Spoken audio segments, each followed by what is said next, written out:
প্রিয় ষষ্ঠ শ্রেণীর শিক্ষার্থী বন্ধুরা, তোমাদের সবাইকে স্বাগত জানাচ্ছি। আজ আমরা ইংরেজি প্রথম পত্র অর্থাৎ ইংলিশ ফর টুডে বইটির লেসন 1 পড়ব। চলো শুরু করা যাক। Lesson 1, going to a new school. নতুন বিদ্যালয়ে যাওয়া। After completing the lesson, students will be able to. এই পাঠ শেষে শিক্ষার্থীরা সক্ষম হবে রিড অ্যান্ড আন্ডারস্ট্যান্ড টেক্সট। পাঠ্যাংশ পড়তে এবং বুঝতে সক্ষম হবে। Talk about people, places and familiar objects in short and simple sentences. লোকজন, স্থান এবং পরিচিত যেসব বিষয়াদি আছে সেসব বিষয়ে সংক্ষিপ্ত এবং সহজ বাক্যে বলতে সক্ষম হবে। রাইট শর্ট প্যারাগ্রাফস, সংক্ষিপ্ত অনুচ্ছেদ লিখতে সক্ষম হবে। Activity A, Tarun has move to a new city with his parents. অর্থাৎ তরুণ তার বাবা মায়ের সাথে একটি নতুন শহরে এসেছে। He is going to a new school, সে একটি নতুন বিদ্যালয়ে যাচ্ছে। And his new teacher has given him the following form to fill out, তার নতুন শিক্ষক তাকে নিচের ফর্মটি পূরণ করতে দিয়েছেন। His teacher wants to know more about him, তার শিক্ষক তার সম্পর্কে আরও বেশি জানতে চান। রিড দ্য ফর্মটি পড়ো অ্যান্ড সি এবং দেখো what Tarun has written about himself, Tarun তার সম্পর্কে কি কি লিখেছে সে সম্পর্কে দেখো। আমরা ফর্মটি পড়ি যেটা তরুণ ফিল আপ করেছে। My name is Tarun Chowdhury, আমার নাম Tarun Chowdhury. I am 11 years old, আমার বয়স 11 বছর। আই হ্যাভ ব্রাউন আইজ, আমার রয়েছে বাদামি চোখ। ব্রাউন হেয়ার, বাদামি চুল। And I M 4 feet 3 inches tall, এবং আমি 4 ফুট 3 ইঞ্চি লম্বা। I am good at playing football and drawing, আমি ফুটবল খেলা এবং চিত্রাঙ্কনে ভালো বা দক্ষ। My hobbies are collecting stamps, আমার শখ হচ্ছে ডাক টিকিট সংগ্রহ করা। অ্যান্ড রিডিং এবং পড়া। I like to read comic books, আমি হাস্যরসাত্মক বইসমূহ পড়তে পছন্দ করি। অ্যান্ড ইট পিনাটস, এবং চীনাবাদাম খেতে পছন্দ করি। I really don't like any kind of soft drinks, আমি সত্যিকার অর্থে কোনো প্রকার কোমল পানীয় পছন্দ করি না। এরপর হচ্ছে অ্যাক্টিভিটি A1, এখানে বলেছে now write down similar information about yourself, এখন তোমার সম্পর্কে একই রকম তথ্য দিয়ে এটি পূরণ করো, অর্থাৎ তোমার তথ্য দিয়ে তা লিখো। এখানে এই ফর্মটি আমাদেরকে ফিল আপ করতে বলা হয়েছে। এখানে তোমরা প্রত্যেক শিক্ষার্থী সবার নিজ নিজ তথ্য দিয়ে এই ফর্মটি ফিল আপ করবে। আমি একটা আনুমানিক নাম ব্যবহার করে এটা ফিল আপ করছি তোমাদের সুবিধার জন্য, একটা ধারণা পাওয়ার জন্য। মাই নেম ইজ, আমরা এখানে এই গ্যাপটা ফিল আপ করবো।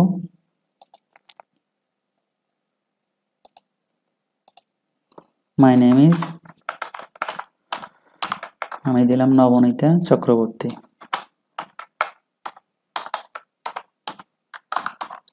তোমরা তোমাদের নাম দেবে। মাই name is Nabanita Chakraborty. I am dash years old, I am 11 years old, আমার বয়স 11 বছর। এরপর নেক্সট হচ্ছে আই হ্যাভ ড্যাশ আইজ, আমার কালো চুল আছে, আমাদের কালো চোখ আছে, তাহলে ব্ল্যাক আইজ, ব্ল্যাক আইজ। এরপর হচ্ছে যে ড্যাশ হেয়ার, ব্ল্যাক হেয়ার। কালো চোখ, কালো চুল। And I am dash and dash tall, আমি 4 ফুট 5 ইঞ্চি লম্বা, 4 ফুট 4 ইঞ্চি লম্বা। আমি এখানে 4 ফিট লিখি, 4 feet অ্যান্ড ড্যাশ, 4 ফুট, 4 ফুটের সাথে একটা দিলাম 5 inches, INCS inches, অর্থাৎ I am 4 feet 5 inches tall, আমি 4 ফুট 5 ইঞ্চি লম্বা। I am good at dash and dash, আমি ভালো বা দক্ষ দুটি কাজের কথা বলবো আমি। ধরো আমি ভালো পারি, দাবা খেলতে পারি ভালো, তাহলে প্লেইং চেস, দাবা খেলায় দক্ষ। অ্যান্ড ড্যাশ, এবং ধরো ড্রয়িং ভালো করতে পারি, drawing.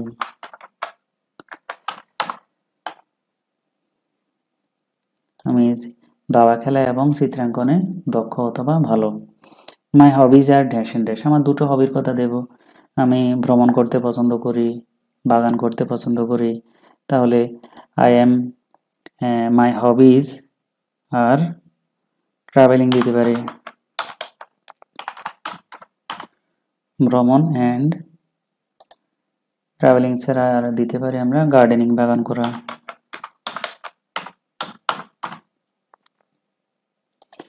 I like dash and dash, I like to, to এর পরে ভার্ব দেবো আমরা।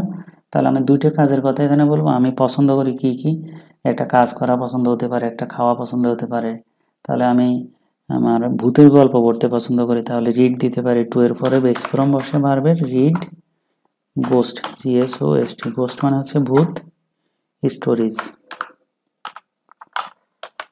আমি ভূতের গল্প পড়তে পছন্দ করি, অ্যান্ড ড্যাশ, এবং খেতে পছন্দ করি, একটা খাওয়ার বিষয় দিয়ে biryani,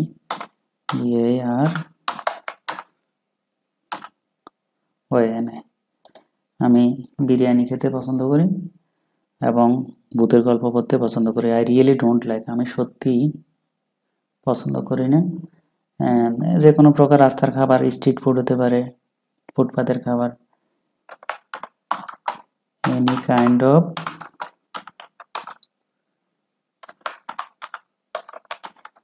street food. I really don't like any kind of street food, আমি সত্যি কোনো প্রকার রাস্তার খাবার বা ফুটপাতের খাবার পছন্দ করি না। এবার অ্যাক্টিভিটি বিতে আছে কি আমরা একটু পড়ি। রিড দ্য ফলোয়িং প্যাসেজ, নিচের অনুচ্ছেদটি পড়ো। About Tarun's first day in the new school, নতুন বিদ্যালয়ে তরুণের প্রথম দিন সম্পর্কে নিচের অনুচ্ছেদটি পড়ো। আমরা দেখতে পাচ্ছি একটা বিদ্যালয় আর একটা ছেলেকে দেখা যাচ্ছে, নিশ্চয়ই সে তরুণ। জগতী হাই স্কুল, এটা হচ্ছে বিদ্যালয়ের নাম। আমরা এবার তার বিদ্যালয়ের প্রথম দিন সম্পর্কে বিষয়টা পড়ি। My first day at the new school was interesting, নতুন বিদ্যালয়ে আমার প্রথম দিন ছিল আনন্দদায়ক। I was going to school with my father in a rickshaw, আমি একটা রিক্সায় করে আমার বাবার সাথে বিদ্যালয়ে যাচ্ছিলাম। We reached school after 15 minutes, 15 minute পর আমরা বিদ্যালয়ে পৌঁছলাম। My father said goodbye, আমার বাবা আমাকে বিদায় জানালেন। And left me at the school gate, এবং আমাকে বিদ্যালয়ের গেটে রেখে চলে গেলেন। আই ওয়েন্ট ইন, আমি ভেতরে প্রবেশ করলাম। And found that everyone had gone to class, এবং দেখতে পেলাম যে প্রত্যেকে ক্লাসে চলে গিয়েছে। I walked in to my classroom, আমি আমার ক্লাসরুমে প্রবেশ করলাম, শ্রেণীকক্ষে প্রবেশ করলাম। অ্যান্ড ফাউন্ড আ সিট, এবং একটা বসার জায়গা পেলাম। আফটার সাম টাইম, কিছুক্ষণ পর, আ টিচার কেম, একজন শিক্ষক এলেন। অ্যান্ড ওয়ার্মলি গ্রিটেড আস, এবং উষ্ণ অভ্যর্থনা জানালেন আমাদেরকে। I found the students very friendly in my new class, নতুন ক্লাসে আমি আমার নতুন ক্লাসে ছাত্রছাত্রীদেরকে বা শিক্ষার্থীদেরকে আমি বন্ধুসুলভ দেখতে পেলাম, অর্থাৎ আমি বুঝতে পারলাম আমার নতুন ক্লাসের শিক্ষার্থীরা সবাই বন্ধুসুলভ। এবার অ্যাক্টিভিটি B1 আমরা দেখি, চুজ দ্য রাইট আনসার, সঠিক উত্তরটি বাছাই করো। এখানে একটা অপশন দিয়েছে তিনটে, একটা লাইন আছে, দ্য প্যাসেজ ইজ অ্যাবাউট, অনুচ্ছেদটি সম্পর্কে, কিসের সম্পর্কে? নাম্বারে, who took Tarun to school the first day, প্রথম দিন বিদ্যালয়ে তরুণকে যে নিয়েছিল তার সম্পর্কে। এটা ভুল, এটা হবে না, কারণ তার বাবা নিয়েছিল, তার বাবার সম্পর্কে নয় প্যাসেজটি। How Tarun felt on the first day in school, বিদ্যালয়ে তরুণ কেমন অনুভব করেছিল সেটা সম্পর্কে। And why he felt so, এবং সে কেন এমনটা অনুভব করেছিল। হ্যাঁ, এটা নিয়েই প্যাসেজটা। আচ্ছা, তারপর আমরা সিনেমাটা পড়ি। What happened in the school on the first day, প্রথম দিন বিদ্যালয়ে কি ঘটেছিল সেটা সম্পর্কে। না, বিষয়টা এমন না, মূলত তরুণ বিদ্যালয়ের প্রথম দিনে কেমন অনুভব করেছিল এবং সে কেন এমনটা অনুভব করেছিল সে সম্পর্কে। তাহলে আমরা এখানে দেখতে পাচ্ছি যে এটা হবে, বি নাম্বারটা হবে আনসার, তরুণ কেমন অনুভব করেছিল সেটা সম্পর্কে। এরপর অ্যাক্টিভিটি B2-তে আসি আমরা, match a word from column A with a word or words from column B that has or have similar meaning. বলছে যে বি কলামের সমার্থক শব্দ বা শব্দাবলীর সাথে এ কলামের শব্দের মিল করো। তাহলে কলাম এর শব্দগুলো এবং কলাম বি এর শব্দগুলোর অর্থটা আমরা একটু পড়ে নিই। ইন্টারেস্টিং, এটা হচ্ছে আনন্দদায়ক বা মজার। ফ্রাইটেন্ড, ভীত। হ্যাপি, আনন্দিত বা সুখী। এক্সাইটেড, উত্তেজিত। ওয়ার্মলি, আন্তরিকভাবে বা উষ্ণতার সাথে। কলাম বিতে আছে লাভিংলি, ভালোবাসার সাথে। অ্যামিউজিং, মজার। অ্যাফ্রেইড, ভীত। গ্ল্যাড, খুশি বা আনন্দিত। থ্রিল্ড, উত্তেজিত বা শিহরিত। এবার আমরা এগুলো একটু মিলিয়ে নিই। আমরা ইন্টারেস্টিং এর এখানে আমরা দেখতে পাচ্ছি যে আনন্দদায়ক, এটার সাথে হবে অ্যামিউজিং, মজার। তাহলে ইন্টারেস্টিং এর সাথে হবে অ্যামিউজিং। ফ্রাইটেন্ড, ভীত। অ্যাফ্রেইড তো ভীত, তাহলে ফ্রাইটেন্ড এর সাথে অ্যাফ্রেইড। হ্যাপি, আনন্দিত। আনন্দিত আর গ্ল্যাড আছে খুশি বা আনন্দিত একই। এক্সাইটেড, উত্তেজিত। থ্রিল্ড, উত্তেজিত বা শিহরিত, তাহলে এটার সাথে হবে থ্রিল্ড। ওয়ার্মলি, উষ্ণতার সাথে, আন্তরিকতার সাথে বা ভালোবাসার সাথে, এটার সাথে হবে লাভিংলি।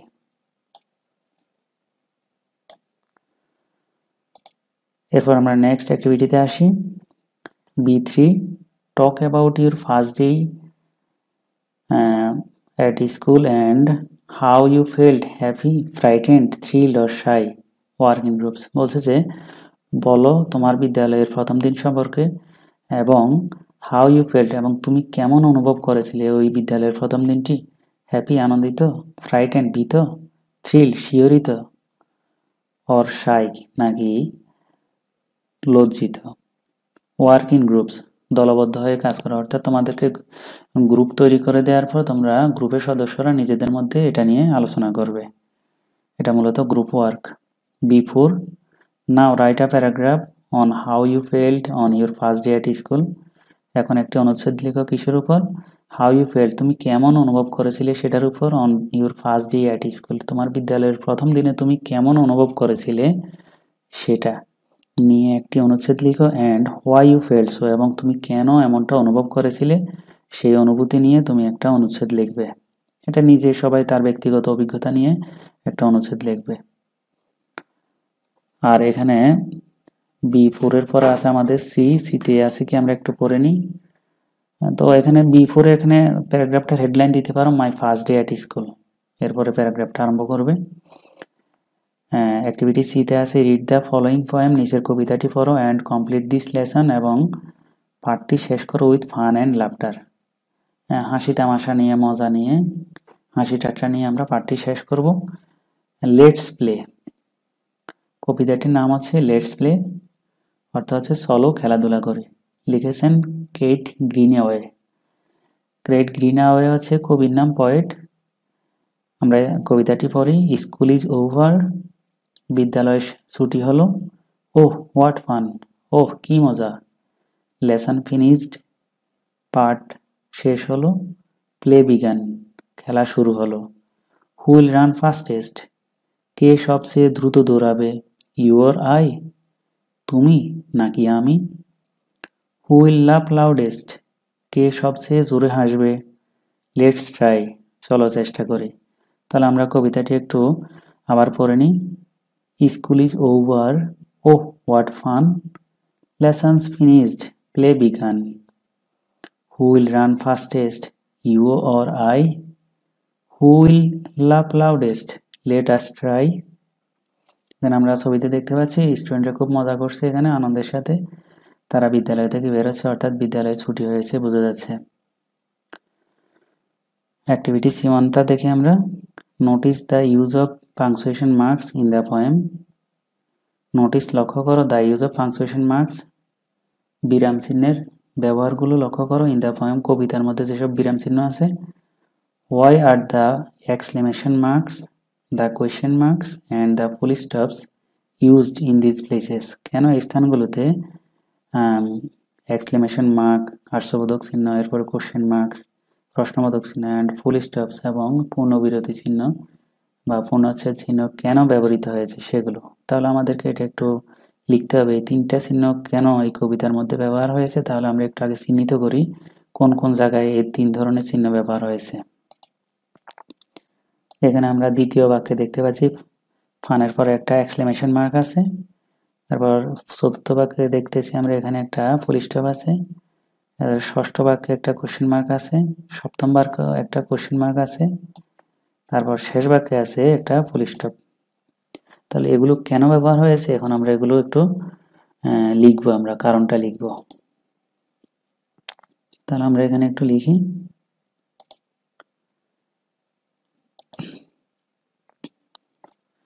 তাহলে আমরা প্রথমে দেখতে পাচ্ছি এটা দ্বিতীয় লাইনে আছে, তাহলে ইন দ্য সেকেন্ড লাইন কথাটা লিখবো আমরা।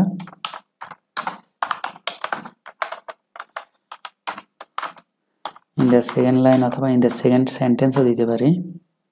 ইন দ্য সেকেন্ড লাইন কি চিহ্ন, question exclamation mark.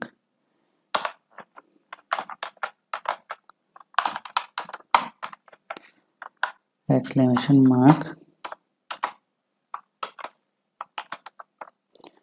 is used।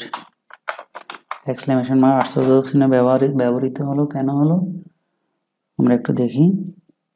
লেখছে যে হোয়াট ফান, কি মজা। তাহলে এখানে আনন্দ প্রকাশ করেছে, ফান অর্থাৎ মজা, তাহলে এখানে আমরা প্লিজার বা জয় প্রকাশ করেছে। তাহলে টু এক্সপ্রেস প্রকাশ করতে, টু এক্সপ্রেস মানে প্রকাশ করা, টু এক্সপ্রেস জয় আনন্দ প্রকাশ করতে ব্যবহৃত হলো। এরপর আমরা দেখি কি আছে, ফুল স্টপ আছে। তাহলে এটা কত number line, first, second, third, fourth. তাহলে আমরা লিখবো in the fourth line,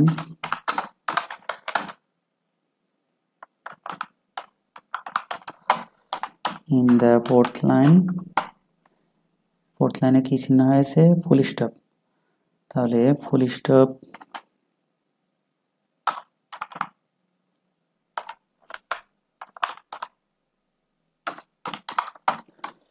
full stop চিহ্নটা আমরা ব্র্যাকেটে রাখতে পারি। ইজ ইউজড কথাটা লিখবো। ফুল স্টপ ব্যবহার হলো কেন, কি জন্য ব্যবহৃত হয়েছে, এটার সমাপ্তি প্রকাশ করতে। তাহলে এক্সপ্রেস, ট্রু এক্সপ্রেস প্রকাশ করতে, ইটস সমাপ্তি ইংরেজি হচ্ছে completion, COMPLETION। In the fourth line, full stop is used to express its completion, অর্থাৎ চতুর্থ বাক্যে এর সমাপ্তি প্রকাশ করতে ফুল স্টপ ব্যবহার করা হয়েছে, বক্তব্যের সমাপ্তি প্রকাশ করতে। এরপর আমরা first, second, third, fourth, fifth, sixth, ষষ্ঠ লাইনে আছে, আমরা ষষ্ঠ লাইনে কোশ্চেন মার্ক ব্যবহৃত হয়েছে। তাহলে আমরা in the sixth line,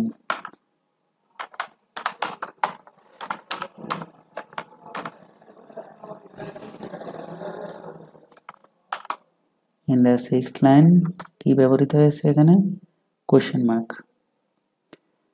you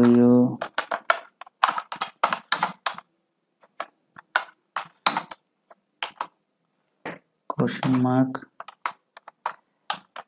is used. কেন ব্যবহৃত হয়েছে কোশ্চেন মার্ক, একটা প্রশ্ন তুলে ধরতে। তাহলে to show a question, to show a question. In the sixth line, question mark is used to show a question. একটা প্রশ্ন তুলে ধরতে বা প্রশ্ন জিজ্ঞেস করতে একটি প্রশ্নবোধক চিহ্ন ব্যবহৃত হয়েছে। তাহলে এখানে আমরা এরপর আমরা সপ্তম লাইনে দেখতে পাচ্ছি একই রকম ভাবে। তাহলে আমরা একইভাবে সিমিলারলি লিখে আমরা in the seventh line question mark is used to show a question, এই কথাটা লিখে দেব। এই লাইনটা নিজেরা লিখবে, আমি আর লিখলাম না। লেট আস ট্রাই এর পর একটা ফুল স্টপ আছে, এখানেও বক্তব্য শেষ। তাহলে এই জিনিসটা হবে ইন দ্য লাস্ট লাইন অথবা first, second, third, fourth, fifth, six, seventh, eighth, in the eighth line, in the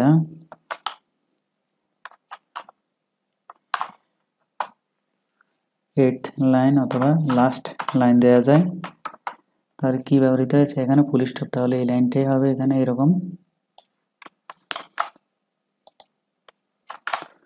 full stop is used to express it's completion. Full stop তার সমাপ্তি অর্থাৎ বক্তব্যের যে সমাপ্তি সেটা নির্দেশ করতে এখানে আমরা পূর্ণবিরতির জন্য ব্যবহার করা হয়েছে। তো প্রিয় শিক্ষার্থীবৃন্দ, আজ এ পর্যন্তই। আশা করি তোমরা লেসনটি বুঝতে পেরেছো। পরবর্তীতে লেসন 2 আছে আমাদের, আমরা এর পরবর্তীতে লেসন 2 করব। সবাই ভালো থেকো।